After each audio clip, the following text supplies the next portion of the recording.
اعوذ باللہ من الشیطان الرجیم بسم اللہ الرحمن الرحیم ربصن بانفسہن ثلاثۃ قروء، اور متعلقہ عورتیں انتظار کریں اپنی جانوں کے ساتھ، روکے رکھیں اپنے آپ کو ثلاثۃ قروء 3 حیض۔ اس کی وضاحت کل بڑی تفصیل کے ساتھ گزر چکی ہے۔ ولا یحل لہن، اور حلال نہیں ان کے لیے، ان یکتمن، یہ کہ وہ چھپائیں، ما خلق اللہ فی ارحامہن، وہ جو پیدا کیا اللہ نے ان کے رحموں میں، ان کن یؤمن باللہ والیوم الآخر، اگر ہیں وہ ایمان رکھتے ہیں اللہ پر اور آخرت کے دن پر۔ اگر انہیں اللہ اور آخرت پر ایمان ہے تو اس ایمان کا تقاضا یہ ہے کہ وہ جو اللہ نے ان کے رحموں میں پیدا کیا اس کو نہ چھپائیں۔ کیا چیز؟ حمل یا پھر حیض۔ ناراضگی کی وجہ سے یہ نہ ہو کہ ہم حمل چھپا لیں، یہ نہ ہو ناراضگی کی وجہ سے وہ حیض کی مقدار جو عورت ہی بیان کر سکتی ہے وہ اس کو کم و بیش بیان کرے، تاکہ اگر رجوع کی کوئی صورت ہو یا 3 حیض گزر چکے ہوں لیکن وہ رجوع کی نیت سے اس کو کم کر کے بیان کرے، تو ایسی کوئی بھی چیز جو ہے وہ منافی ہے اللہ اور آخرت پر ایمان کی، اور یہ کبیرہ گناہ ہے، اس کو کسی طور پر چھپانا جائز نہیں ہے۔ وَبُعُولَتُهُنَّ أَحَقُّ بِرَدِّهِنَّ فِي ذَلِكَ إِنْ أَرَادُوا إِصْلَاحًا، اور ان کے شوہر زیادہ حق رکھتے ہیں بِرَدِّهِنَّ، ان کو لوٹانے پر، فی ذالک، اس معاملے میں، ان ارادوا اصلاحا، اگر وہ اصلاح کا ارادہ کریں، یعنی اگر رجی طلاق ہے، رجی طلاق ہوئی ہے تو یہ جو اب عدت ہے، یہ جو عدت رکھی ہے 3 حیض، تو یہ عدت اصل میں غور و فکر کرنے کے لیے ہے، شوہر بھی غور کرے، بیوی بھی غور کرے، اور اگر شوہر جو ہیں وہ رجوع کرنے کا ارادہ رکھتے ہیں عدت کے اندر، تو اس میں اگر بیوی ناراض ہوگی مجھے طلاق کیوں دی ہے، تو بیوی کے گھر والے، تو ان کی بجائے اگر شوہر رجوع کا ارادہ رکھتا ہے تو شوہر کی بات کو فوقیت ہوگی، اس معاملے میں شوہر زیادہ حق رکھتا ہے، زیادہ حقدار ہے، اور ان کے شوہر زیادہ حق رکھتے ہیں بردہن، ان کو لوٹانے کے، یعنی رجوع کے، اور یہ رجوع عدت کے اندر ہوتا ہے۔ اس معاملے میں شوہر کی بات زیادہ اہمیت رکھتی ہے، بجائے اس کے کہ بیوی اور بیوی کے باپ بھائی وغیرہ وہ اس معاملے میں غیرت کا مظاہرہ کریں، نہیں طلاق کیوں دی ہے، اب ہم نے رجوع نہیں ہونے دینا، نہیں، اگر کتاب و سنت کے قانون کے مطابق چلنا ہے، اللہ کے حکم کے مطابق چلنا ہے، تو اللہ کا حکم یہ ہے کہ شوہر کی بات کو فوقیت ہوگی، بشرطے کہ ان ارادوا اصلاح، اگر وہ اصلاح کا ارادہ کریں، یعنی شوہروں کو خطاب ہے، اگر تمہارا اصلاح کا ارادہ ہے تو پھر تمہارا حق فائق ہے رجوع کے معاملے میں، لیکن فرمایا کہ یہ اگر تم اصلاح کا ارادہ رکھو، اگر تم اصلاح کا ارادہ نہ رکھو، تمہارا ارادہ جو ہے وہ بیوی کو تنگ کرنے کا ہو کہ بھئی نہیں، میں بیوی کو جو ہے وہ بیٹا اس طرح کرو، آپ ادھر چلے جاؤ، ادھر چلے جاؤ، وہاں چلے جاؤ، اس کو لے کے، تو اگر شوہر کا ارادہ اصلاح کا ہو تو تب پھر شوہر زیادہ حقدار ہے۔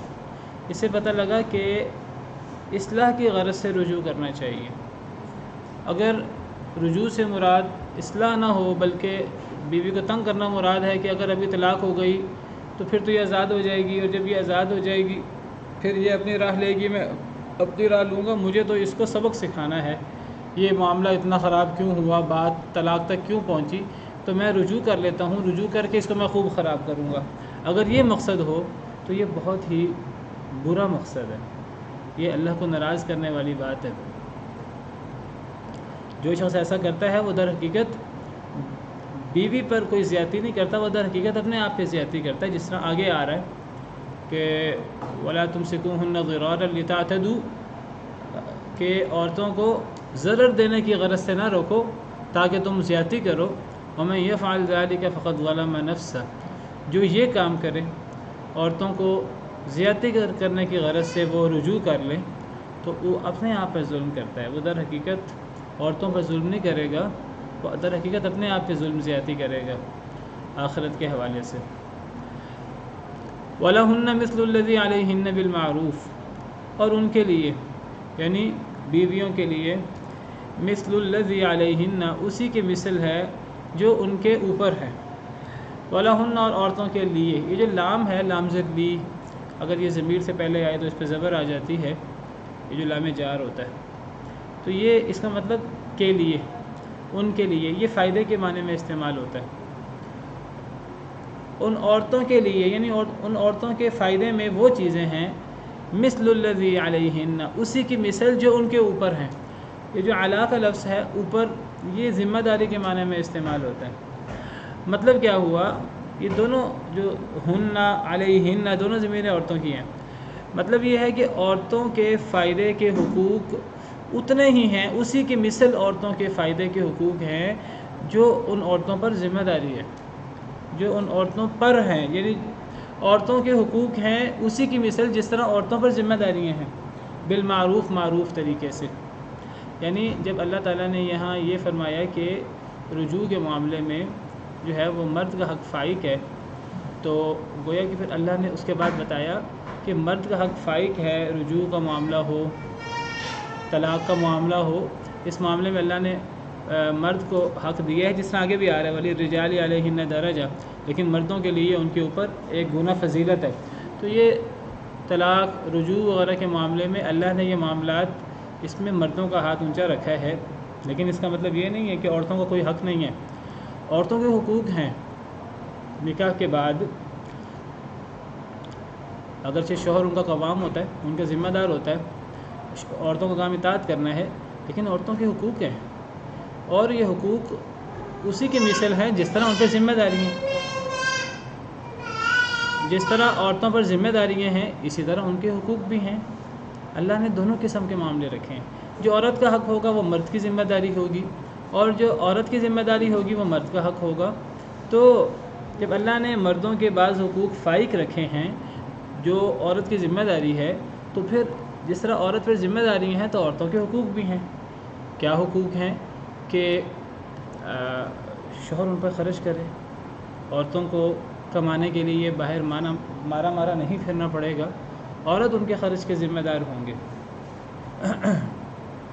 ان کا اور بیوی بچوں کا سارا خرچ، ساری ذمہ داری، ان کی حفاظت کی، ان کی تعلیم و تربیت کی ساری ذمہ داری جو ہے وہ مرد کی ہوگی، اور یہ بہت بڑی ذمہ داری ہے، اور یہ عورتوں کا حق ہے۔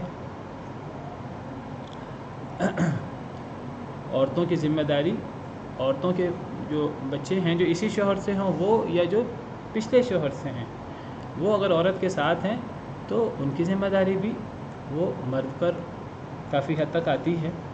نبی کریم صلی اللہ علیہ وسلم نے حضرت ام سلمہ سے شادی کی تو پہلے سے بچے تھے، تو نبی صلی اللہ علیہ وسلم نے فرمایا وہ بچے میری ذمہ داری ہوں گے، حالانکہ وہ آپ سے نہیں تھے، وہ پچھلے شوہر حضرت ابو سلمہ سے تھے۔ اسی طرح عورتوں کی دیگر اگر کوئی ذمہ داریاں ہوں، ان کے ماں باپ ہیں بوڑھے، ان کے بہن بھائی ہیں لاچار ہیں، کوئی ایسا مسئلہ ہے اور شوہر کو اللہ تعالیٰ نے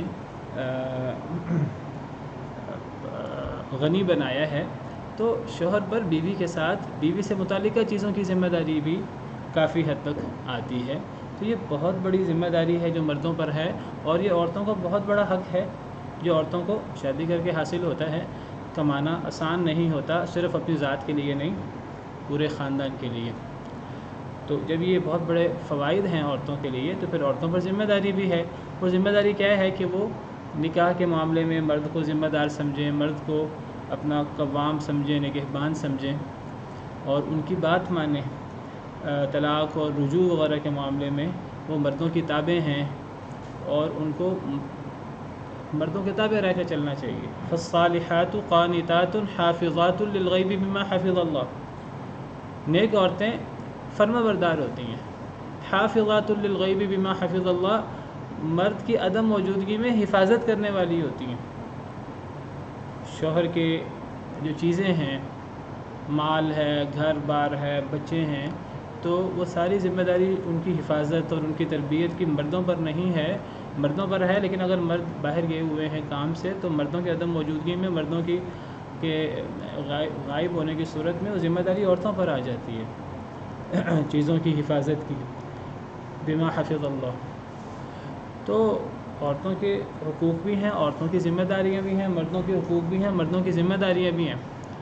تو ان چیزوں کو تنگ دل کے ساتھ، دل میں تنگی کے ساتھ نہیں لینا چاہیے کہ مردوں کے اتنے حقوق ہو گئے، مرد کا یہاں حق فائق ہے، عورتیں یہی ہمیشہ سوچتی رہیں اور عورتیں اس پر دل ہی دل میں تنگ ہوتی رہیں۔ نہیں، اس کو اللہ کا حکم سمجھ کے قبول کرنا چاہیے، اور اس میں بہت بڑی حکمت ہے جو اللہ تعالیٰ نے رکھی ہے۔ تو عورتوں کو بھی حقوق ہیں اور عورتوں کے فرائض بھی ہیں، بالکل اس طرح جس طرح مردوں کے حقوق بھی ہیں اور مردوں کے فرائض بھی ہیں۔ اور یہ بات یاد رکھیے کہ یہ حقوق و فرائض کی جو لمبی چوڑی بحث ہے، یہ جو مغرب سے ہمارے ہاں در آئی ہے، یہ حقوق و فرائض کی بحث میں ہمیشہ حق کی بات کرنا کہ میرا یہ حق ہے، میرا یہ حق ہے، میرا یہ حق ہے، تو یہ حقوق کی بحث ہمیشہ مسئلے کھڑے کرتی ہے۔ حقوق کی بحث میں نہیں پڑھنا چاہیے۔ ہمیں ہمارے دین نے زیادہ حقوق کی بات نہیں کی کہ تمہارا حق کیا ہے، اگلے بندے کا حق کیا ہے، ہمیں ہمارا دین فرائض کی بات کرتا ہے۔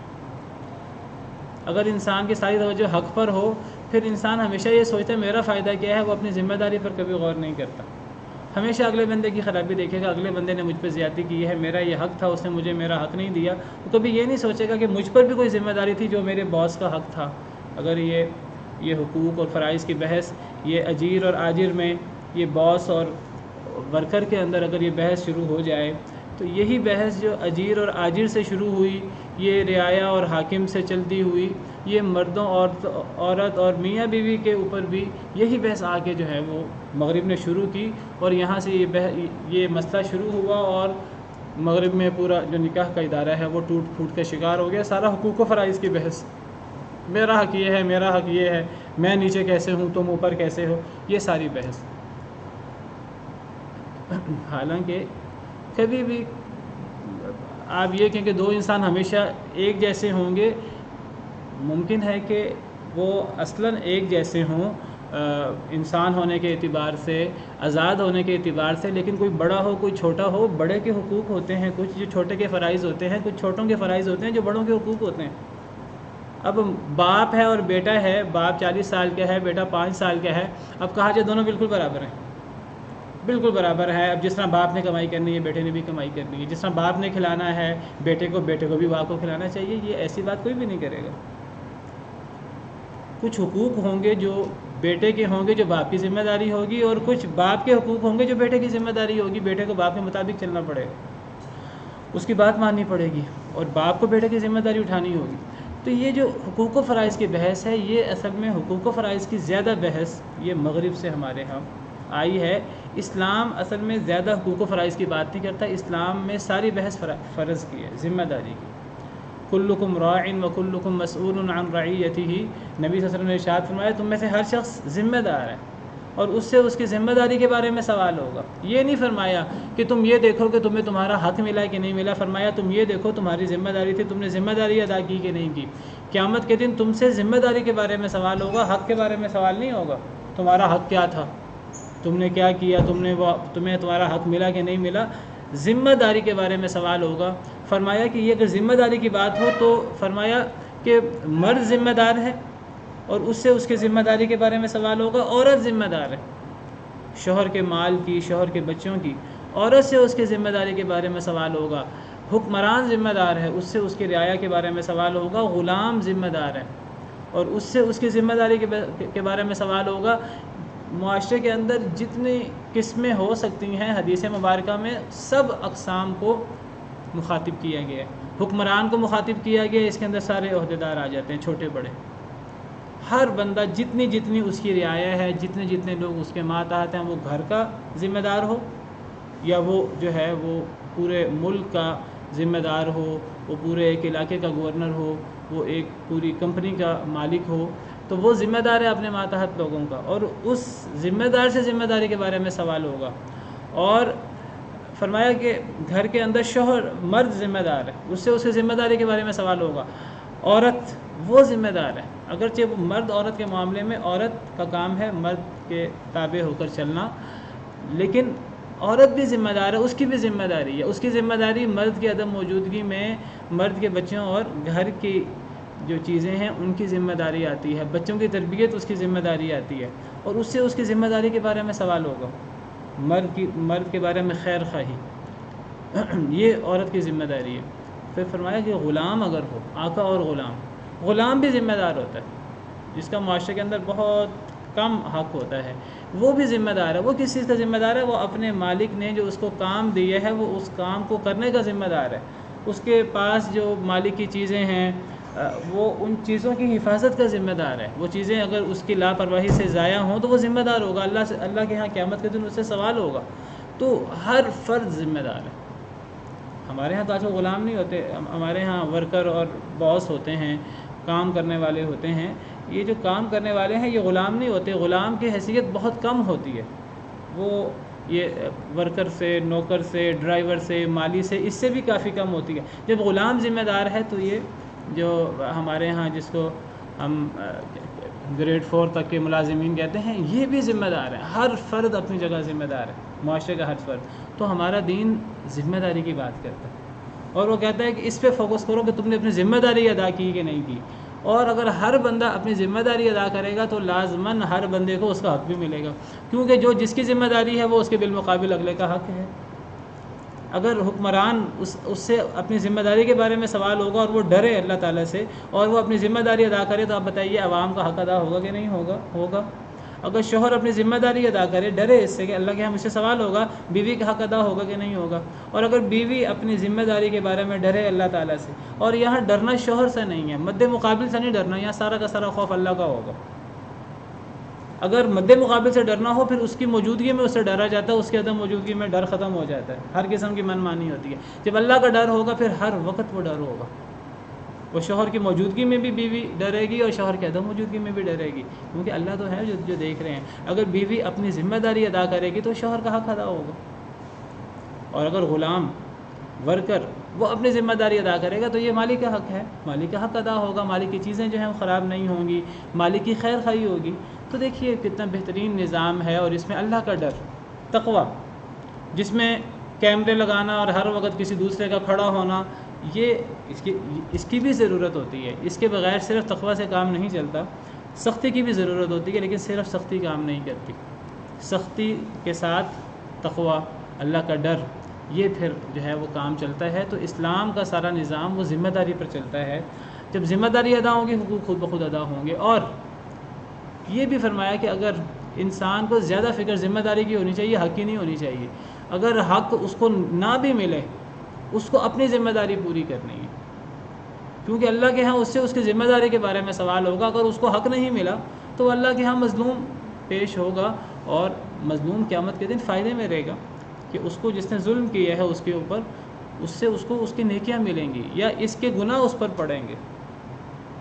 آخر کار مظلوم فائدے میں رہے گا، لیکن اگر اس کی ذمہ داری میں کوئی کمی آئی ہے تو ذمہ داری کا اللہ کے ہاں سوال ہوگا۔ تو بہرحال یہاں جو میاں بیوی کا معاملہ ہے، اللہ تعالیٰ نے فرمایا اگر بیوی پر اگر شوہر کے کچھ حقوق ہیں کہ شوہر جو ہے وہ اس معاملے میں زیادہ حق رکھتا ہے رجوع کے معاملے میں، اور اگر اللہ نے ولی رجال علیہن درجہ مردوں کو عورتوں پر ایک گنا فضیلت دی ہے ان معاملات میں، طلاق اور رجوع کے معاملے میں، اور یہ گویا کہ جب مرد کا یہ حق ہے تو یہ عورت کی ذمہ داری ہوئی، تو اللہ نے ساتھ ہی بیلنس کر دیا کہ عورت یہ نہ سمجھے مجھ پر ذمہ داریاں ہی ذمہ داریاں ہیں، عورت کے بھی حقوق ہیں جس طرح عورت کی ذمہ داریاں ہیں، اور بہت بڑے حقوق ہیں، چھوٹے حقوق نہیں ہیں۔ بطور بیوی عورت کے بہت زیادہ حقوق ہیں، بطور ماں بہت زیادہ حقوق ہیں، بطور بہن بہت زیادہ حقوق ہیں، بطور بیٹی بہت زیادہ حقوق ہیں۔ تو اللہ نے جس طرح ذمہ داریاں دی ہیں اس طرح حقوق بھی دیے ہیں۔ یہ اللہ رب العالمین کا بہترین حکیمانہ علم کے ساتھ عادلانہ نظام ہے جو اللہ رب العالمین نے بنایا ہے۔ اس نظام پر چلے تو معاشرہ بھی قائم رہتا ہے، محبتیں بھی قائم رہتی ہیں، اور جو ہمارے مشرقی معاشرے کی جو بہترین روایات ہیں جو آج جن کو مغرب روتا ہے، اور آج وہ کہتے ہیں کاش کہ ہمارا خاندانی نظام واپس آ جائے، کاش کہ یہ جو باپ بیٹی کا بہن بھائی کا تعلق ہے یہ ہمارے ہاں بھی پیدا ہو جائے، لیکن وہ اس طرح اب آرام سے پیدا نہیں ہو سکتا۔ تو یہ سب برکتیں حاصل ہوتی ہیں اگر اللہ کے بنائے ہوئے نظام پر چلیں۔ واللہ عزیز الحکیم، اللہ تعالیٰ غالب ہیں، حکمت والے۔ اللہ غالب ہیں، جو چاہیں فیصلہ کریں، اور حکمت والے ہیں کہ اللہ کے فیصلے حکیمانہ ہوتے ہیں، ان کے اندر کسی قسم کی کوئی بے انصافی، کسی قسم کا کوئی ظلم نہیں ہے ان کے اندر، وہ انتہا درجے کی حکمت پر مبنی ہیں، اور اللہ جو چاہیں فیصلہ کریں، اللہ غالب ہیں۔ کوئی اللہ سے پوچھ نہیں سکتا کہ آپ نے یہ فیصلہ کیوں کیا، یہ کیوں نہیں کیا۔ اس لیے جہاں اللہ تعالیٰ نے مردوں عورتوں کا مقام متعین کیا ہے، الرجال قوامون علی النساء، وہاں پھر اللہ نے فرمایا ہے بما فضل اللہ بعضهم علی بعض، مرد عورتوں پر ذمہ دار ہیں اس لیے کہ اللہ نے بعض کو بعض پر فضیلت دی ہے۔ اللہ حق رکھتے ہیں، اللہ جو چاہے فیصلہ کریں، کوئی اللہ سے پوچھنے والا نہیں ہے۔ پھر اللہ نے آگے حکمت بیان کی، وبما انفقوا من اموالہم، اس لیے کہ اللہ نے فضیلت دی ہے بعض کو بعض پر، اور اس لیے کہ وہ خرچ کرتے ہیں۔ تو شوہر کو ذمہ دار بنایا ہے، اس کی حکمت بیان کر دی ہے خرچ کرنا، لیکن حکمت بیان کرنے سے پہلے بتایا یہ اللہ کا فیصلہ، اور اللہ اپنے فیصلوں میں غالب ہیں، آزاد ہیں۔ اللہ کے فیصلے کو کوئی چیلنج نہیں کر سکتا۔ لا یسأل عما یفعل وهم یسألون، اللہ جو کرے اللہ سے سوال نہیں ہو سکتا، لوگوں سے سوال ہو سکتا، کیونکہ وہ خالق کائنات ہے، اس نے پیدا کیا ہے اور اس کا حکم چلتا ہے، جو پیدا کرے گا اس کا حکم چلے گا۔ تو پہلی بات فرما دی کہ یہ اللہ کا فیصلہ ہے، کوئی اس پر اعتراض کرنے کی ضرورت نہ کرے، کسی کو سمجھ نہ آئے، حکمت بیان کر دی ہے بما فضل اللہ بعضهم علی بعض وبما انفقوا من اموالہم۔ کسی کو پھر سمجھ نہیں آئی، جی اب تو عورتیں بھی جاب کرتی ہیں، اب تو کئی دفعہ عورتیں اتنا کما لیتی ہیں کہ اتنا مرد کے برابر کما لیتی ہیں یا مرد سے زیادہ کما لیتی ہیں۔ اگر ایسی باتیں ہو جائیں کہ سمجھ نہ آئے کہ اب مرد کو فوقیت ہوگی، عورت کو فوقیت ہوگی، فوقیت مرد کی ہوگی، وہ اللہ کا فیصلہ ہے، اللہ کی حکمت ہے جس کا اللہ کو پتہ ہے، سمجھ نہ آئے تو خاموش ہو جائیں۔ الطلاق مرتان فامساک بمعروف او تسریح باحسان، طلاق 2 مرتبہ ہے۔ فامساک بمعروف، پس روک لینا ہے اچھے طریقے کے ساتھ، معروف کے ساتھ، او تسریح باحسان، یا چھوڑ دینا ہے بے احسان، احسان کر کے۔ دیکھیے اسلام کے احکامات کتنے حکیمانہ اور کتنے دور رس ہیں کہ طلاق کی بات ہو رہی ہے، اور ہمارے ہاں اللہ معاف کرے ہم دین سے دور ہیں، شرعی احکامات پر پوری طرح عمل نہیں ہوتا، تو ہمارے ہاں نکاح طلاق کے معاملات میں شرعی احکامات کی پابندی نہیں ہوتی، تو بڑی ناراضگیاں طلاق کے معاملے میں ہو جاتی ہیں، قتل و غارت تک بات پہنچ جاتی ہے، اور کبھی بھی طلاق جو ہے وہ صحیح طریقے سے اور اللہ اور اللہ کے رسول کے بتائے ہوئے طریقے کے مطابق افہام و تفہیم کے ساتھ نہیں ہوتی، حالانکہ یہ سب چیزیں افہام و تفہیم کے ساتھ بھی ہو سکتی ہیں۔ دیکھیے اللہ تعالیٰ نے مختلف طبیعتیں بنائی ہیں، اور اللہ چاہتے ہیں کہ میاں بیوی اگر وہ اکٹھے ہوئے ہیں تو اب وہ تا زندگی تا حیات اکٹھے رہیں، اور میاں بیوی کو میں جدائی اور جو اس جدائی میں سبب بنتا ہے تو اللہ رب العالمین کی اس پر بہت زیادہ ناراضگی ہوتی ہے۔ شیطان کا سب سے بڑا جو میاں بیوی کے معاملے میں طریقہ کار ہے اور جو کوشش ہے کہ وہ میاں بیوی میں تفریق ڈلوا دیں۔ جب میاں بیوی اکٹھے نہیں ہوں گے، جب خاندان کا ادارہ وہ ٹوٹ پھوٹ کا شکار ہوگا، تو پھر پورا معاشرہ جو ہے وہ ٹوٹ پھوٹ کا شکار ہوگا، پورے معاشرے کے اندر سکون اور آپس کی محبت یہ ختم ہو جائے گی، اور آپس میں بغض اور حسد ہوگا۔ جس معاشرے میں نکاح ہی نہیں ہوتا، یا نکاح ہو اور طلاق کی شرح بہت زیادہ ہو، تو وہ اچھا معاشرہ شمار نہیں ہوتا۔ تو یہ بات ٹھیک ہے، اللہ چاہتے ہیں کہ نکاح برقرار رہے، طلاق نہ ہو، لیکن اللہ نے انسان کی طبیعت مختلف بنائی ہے۔ جب 2 مرد عورت ایک نکاح کے رشتے میں بنتے ہیں تو دونوں کے الگ دماغ ہیں، دونوں کے الگ سوچنے کے انداز ہیں، 2 الگ وجود رکھتے ہیں، تو کئی دفعہ ان کا آپس میں موافقت نہیں ہوتی، کئی دفعہ ان کا آپس میں اتفاق نہیں ہوتا، اور اتفاق نہ ہونے کی ایک بڑی وجہ شرعی احکامات پر صحیح طریقے سے عمل نہ کرنا ہوتا ہے۔ اگر شرعی احکامات پر کما حقوق عمل کیا جائے تو طلاق نہ ہونے کے برابر ہوتی ہے۔ آزمائش کے لیے پھر بھی طلاق ہو جاتی ہے، ہمیں صحابہ کرام کے دور میں بھی یہ واقعات اکا دکا ملتے ہیں، لیکن جس معاشرے کے اندر شرعی احکامات پر عمل درآمد کم ہو جائے تو وہاں طلاق کی شرح بہت زیادہ بڑھ جاتی ہے۔ تو طلاق ہو جاتی ہے، اللہ رب العالمین نے بھی ایک حل رکھا ہے طلاق کی صورت میں، اللہ نے اجازت دی ہے، اگر واقعی کوئی وجہ ہو میاں بیوی میں ناچاکی کی تو طلاق ہو سکتی ہے۔ تو اللہ تعالیٰ نے فرمایا کہ اگر طلاق دینی ہے تو طلاق کو شرعی طریقے کے مطابق دیا جائے، اللہ اور رسول کے بتائے ہوئے طریقے کے مطابق دیا جائے۔ تو طلاق کا طریقہ کار کیا ہے؟ اللہ نے طلاق کا طریقہ کار شروع کیا ہے کہ طلاق 2 مرتبہ ہے۔ یہ بات سمجھ لینی چاہیے کہ طلاق 2 مرتبہ ہے۔ مرتان یہ تثنیہ ہے مرہ کا، اور مرہ ایک مرتبہ کو کہتے ہیں، اور مرتان 2 مرتبہ۔ مرتبہ کا مطلب 2 الگ الگ مرتبہ۔ جیسے میں کہوں کہ میں آپ کے پاس 2 مرتبہ آیا، 2 مرتبہ آنے کا کیا مطلب ہوگا؟ جی تو عندک مرتان، تو مرتان کا مطلب 2 مرتبہ، یعنی 2 مرتبہ 2 دفعہ میں آپ کے پاس آیا الگ الگ موقعوں پر۔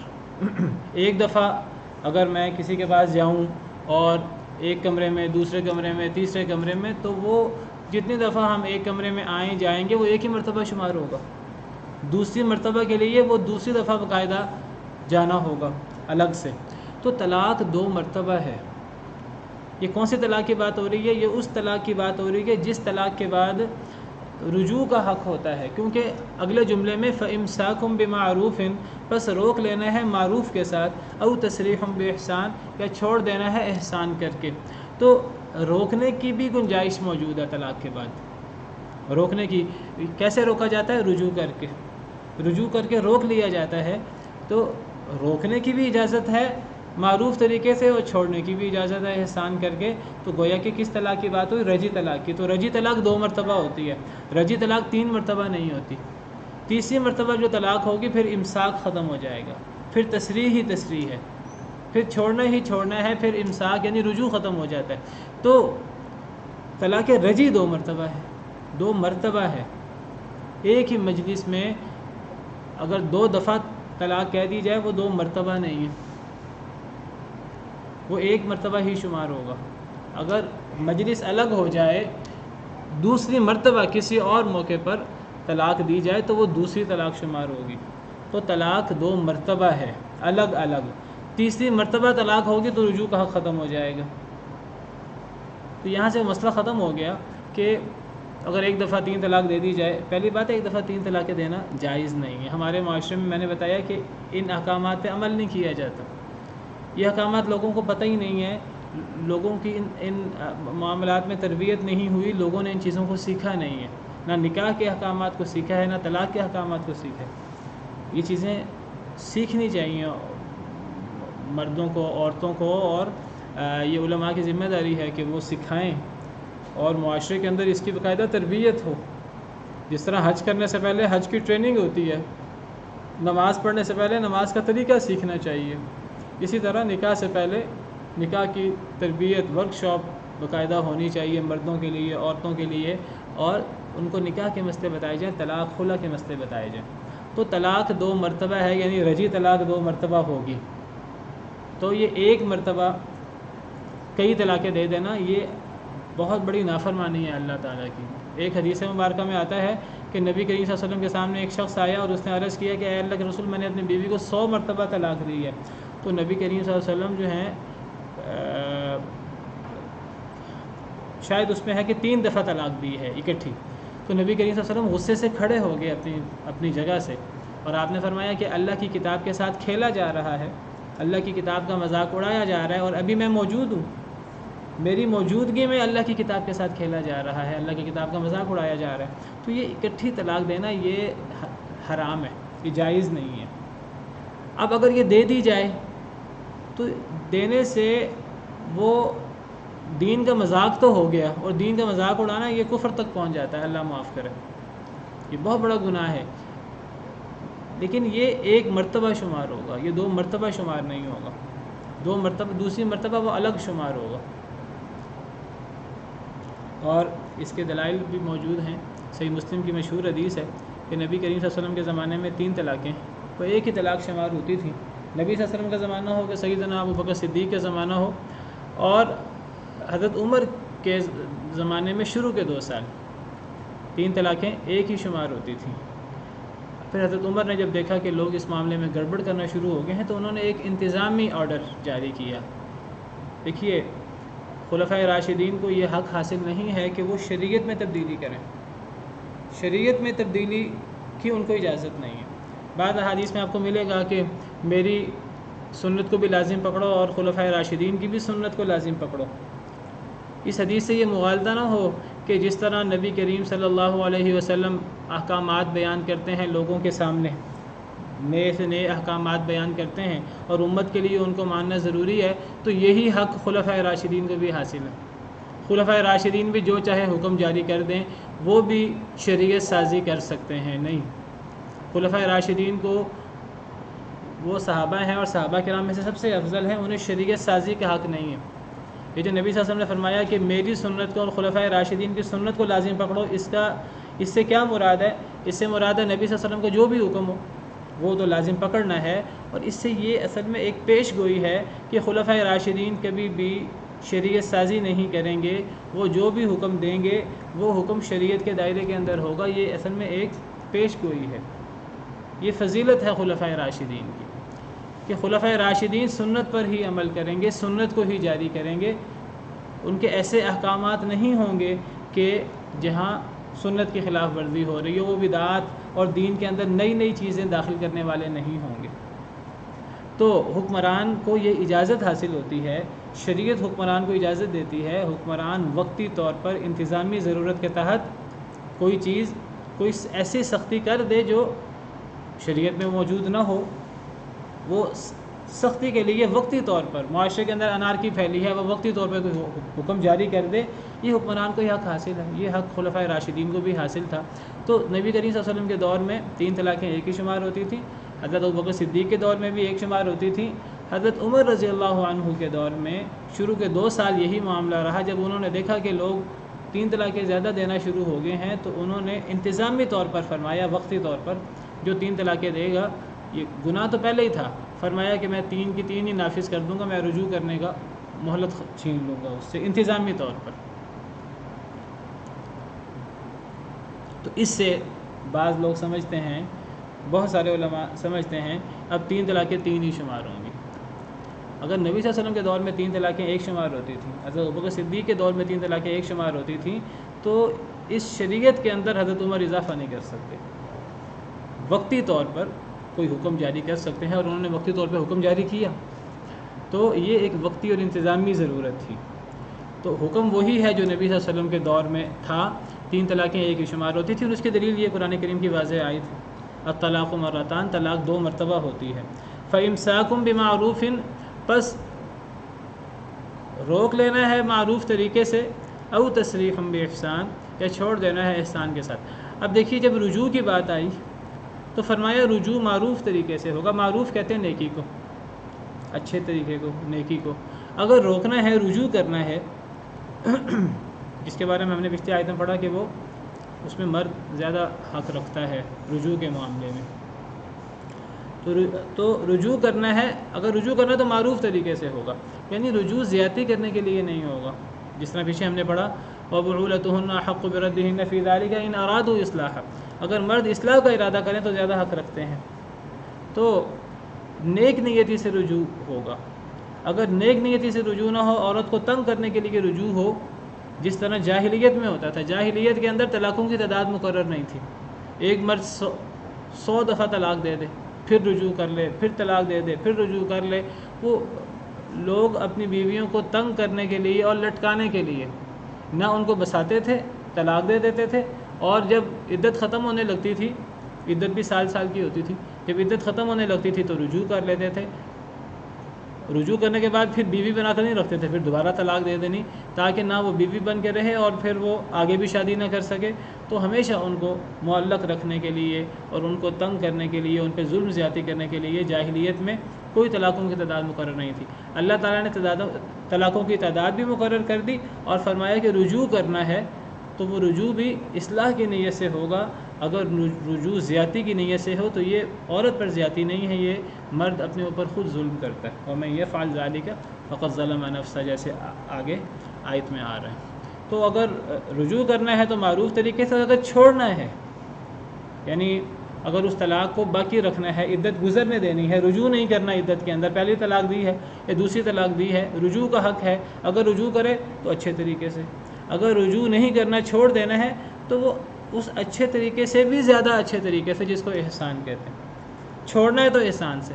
ہمارے ہاں رجوع تو اچھے طریقے سے ہو جاتا ہے، کیونکہ اب بیوی سے رجوع کرنا ہے تو حسن سلوک کا مظاہرہ کرنا پڑے گا، معافی وغیرہ مانگنی پڑے گی، کچھ موافقت اور صلح کی کوشش کی جائے گی. لیکن جب چھوڑنا ہو پھر ہر قسم کی ظلم زیادتی کر کے چھوڑا جاتا ہے. اب تو چھوڑ ہی دینا ہے. اللہ نے فرمایا اگر چھوڑنا ہے تو وہ پہلے معروف کا لفظ ہے یا احسان کا لفظ ہے. احسان کے اندر زیادہ نیکی ہوتی ہے.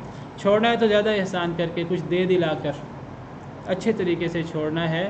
روکنا ہے تو اچھے طریقے سے چھوڑنا ہے تو اس سے بھی اچھے طریقے سے، یعنی احسان سے. اور یہ اسلام کے بہترین احکامات ہیں.